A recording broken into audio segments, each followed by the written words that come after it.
Hi artists. Well, it's finally here, Sustained Investigation. In this video, we're going to talk about what sustained investigation is and give you some ideas for starting your inquiry. So what is sustained investigation? Sometimes it helps to look up words in the dictionary.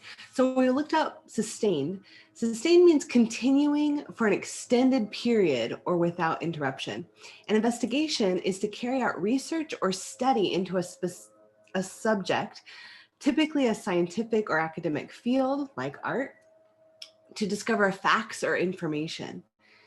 And so when we think about that idea of a sustained investigation, it's something that's going to go on for a while, and you're researching or studying or exploring an idea.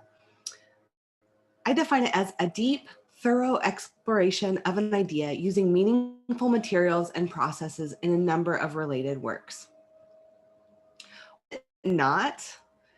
It's not just the exploration of a material. So it's not just going to be creating 12 or 15 artworks in one material. It really has to do more about your idea. Now you can start with a material, your favorite material or process to work with, but then we're really going to refine the idea around that. It's not just 12 variations of the same subject. So for example, 12 photos of flowers or 12 paintings of landscapes. Using that example, if you were interested in doing landscape paintings, we would think about what do these places represent? And really explore that idea, not just creating 12 of one thing, 12 or 15 of one thing. It's not 12 different ideas or disconnected works. They really need to go together. It's not vague, superficial, shallow, or meaningless idea. You really will develop it into something really meaningful to you. And it's not completed in a weekend or even a month. We're going to take the rest of the school year working on and sustaining this investigation.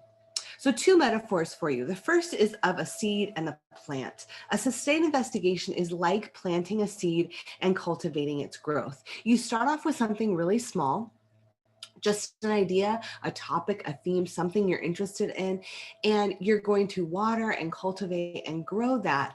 And it's going to branch off in different directions. And so it's not going to just be one thread. It might go off in different directions and branch off even more ideas. Another metaphor is a sustained investigation is like going to an artist's studio, not to a gallery. When we go to a gallery, we see finished artworks, very polished, things that artists have worked on for sometimes years. And they're very refined, finished ideas. And we don't always know how the artist got to that end result. In your sustained investigation, you're going to be taking people in studio and show people your process. So we're going to see where you got your ideas. We're going to see different revisions, different ways that you've tried out different ideas, how you've experimented with materials, and you're going to take us on that journey with you. Here is an image of Dana Schultz studio, and then of a gallery show that she had. And so you can see the difference between a very refined gallery show and going to studio. You see lots of experimentation over her video that big to make that big of a mess. And then you also see her revision, how she's working those different figures, and also do see some finish as well. So all of that is going to be part of your sustained investigation. So you might have heard sustained investigation called concentration. That's an old term that we've been moving away from. You are concentrating or focusing in on an idea, but it's really this idea that you're going to keep going or keep sustaining that idea throughout the rest of this year. Your sustained investigation is 15 digital images. That could be 15 pieces, or that could be some details or some progress or some showing how you've made the work. This is 60% of your overall AP portfolio score. So the larger percentage of your exam. You're going to submit images and writing that documents your inquiry guided investigation through practice, experimentation, and revision. You'll submit 15 images that include works of art and design and your process documentation. And you'll also submit type responses to two prompts, providing information about the questions investigation and how you practiced, experimented, and revised, guided by those questions. So let's take a look at some examples. These are two examples from the drawing portfolio. And these are old tweets featuring some of the work of our former AP students. So on the left, Sarah Klein explored the implications of removing the moral religious foundation from American government. And so you just see 4 of her pieces there. She created 12, but that gives you an idea of how she took that idea and it started this piece where the God is missing in God we trust on the penny. So it started with that drawing, and then she explored different symbols of American government and how it was being decayed or undermined or ripped apart by political divisions or by removing that moral foundation. This other sustained investigation is by Taya Caligari, and she transforms insecurities and deformities into beautiful multi-layered work. So this was a very personal sustained investigation, had to do a lot with some family members' illness and really expressing that through a variety of different portraits. Here's another examples of drawing portfolios. Cindy Tang explored solitude and isolation in highly rendered graphite drawings and colorful settings. And Ernie Bustamante, he actually created a whole story. It could have been a movie. And so he focused in on character design. And this was a story about this character, Ulfer, who was a brave boy exploring a new world of allies, enemies, and adventure. So whatever direction you want to take your sustained investigation, that is open to you. And I'm glad to help you work through that. Let's take a look at some 2D design examples. This is a collage-based sustained investigation by Samantha Brett. She explored the influence of the past on our modern era and our unwritten future through colorful collages.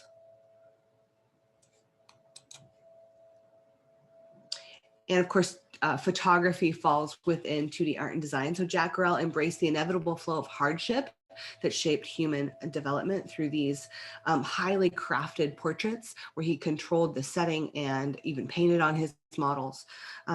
He built a homemade pool, even to capture the water so he could control the color in the background and everything like that. This is another mixed media portfolio. Emma Huruff collaged vintage family photos with digital elements to express how memories change and translate over time. And I love her example because she did not start off with this nice refined little artist statement as we see at the end of her sustained investigation. She just was kind of interested in collage, and she kind of had these family photos and some recipes and some poems and some different things. And she just started making work, which is what I'm going to encourage you to do. She started cutting up photos and layering them together. And then she continued manipulating them. She used some prints. So this embroidery hoop is actually printed on fabric. And then she embroidered on top of it. She went back and forth between creating the image digitally and then creating them physically by physically cutting them up. And in the end, she even took it to the level of creating these little frames or these little objects that really reinforce that idea of memory. But it was very much a journey. And the whole time she kept telling me, I don't know what I'm doing. I don't know what I'm doing. I said, yes, you do. Just because you can't articulate it and you can't write a super polished statement while you're making your work doesn't mean that you don't know what you're doing. And so you just need to start with an idea and continue your journey from there. Sophia Marr also had a really interesting idea. She started with one of kind of honestly a cliche idea of using hands. And that sometimes that as a teacher you're going, oh, we've seen so many drawings of hands. But she really made it her own. And so she handed viewers emotive, surreal, and captivating compositions that used hands to express all kinds of different ideas. And so you can see there how she really made it her own. So even something, I don't want you to discount something just because you think that somebody has done that idea before. I want you to take something that you're interested in and then you're going to make it your own. Here's some examples of 3D art and design. Carolyn Chevis imagined the secret life of American housewife in found object installations. This was another one that took a long journey. This kind of installation art takes a long time to plan and to find the materials. And so a lot of her journey was done by researching, by thinking, by going out to thrift stores and trying to find her materials. And then in the end, building all of these pieces that ended up becoming her sustained investigation and coming up with this.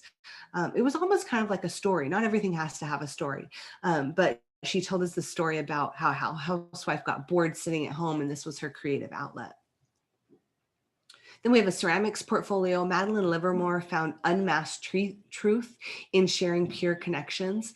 She took her interest in riding horses and really explored the connection between a rider and a horse and how a horse can represent those connections between two animals or between a person and an animal.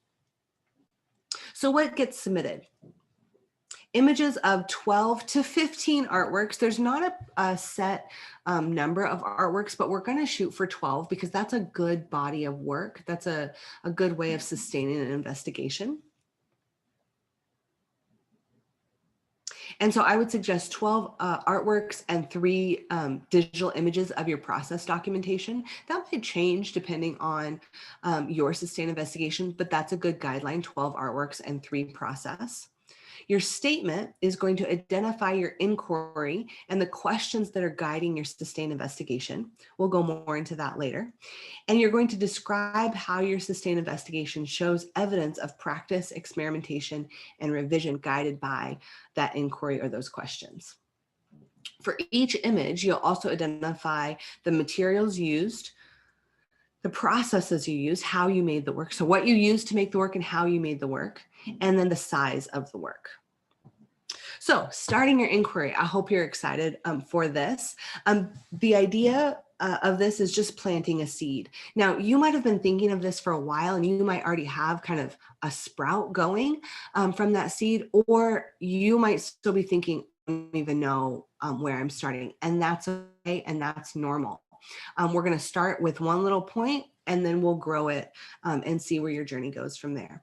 What I want you to do is create a 2-page visual journal spread that represents who you are as an artist. So we're kind of starting with where you're coming from to look towards where you're going to go in the future. Your spread needs to include your name, 3 to 5 images of your artwork, 3 to 5 images of artworks or artists that inspire you, a list of topics or themes that inspires you, or you can write that out in paragraph form. Materials you like to use and new materials or processes that you would like to try, and other visual elements that create a cohesive design across those 2 pages in your sketchbook. And then optionally, you can also include quotes or text or other embellishments to really make that design your own. So there are some examples here. You can create this digitally or in your sketchbook, but I want the idea that this is the size of 2 pages in your sketchbook. So here's some 2D art and design examples, including images of your own work and images of inspiration artwork, and then somehow composing those together to create a holistic design. So we have kind of a drawing or doodling based example, a photography example, and a graphic design example there. Here's a 3D art and design. Sculptors, I know that we don't normally work two-dimensionally this way, but it's really important to have a place where you're capturing your ideas. So I want you to gather those images of the artwork that you've created, put them in your sketchbook, and then gather images of other things that inspire you. Um, I encourage you to find artworks that inspire you, but it could also be other three-dimensional objects or material. Textures, and that goes for any type of portfolio. You can include all of those kinds of things. And here's some drawing examples. This one on the upper left, I really love because up at the top it says drawing with a sewing machine. And so this person is interested in using that line of the thread in order to create their artworks. And then they have some other examples there as well. So start by collecting your images of your own artwork and the artist that inspired you, and then start composing that together. I look forward to working with you on this and seeing how you start off on this process.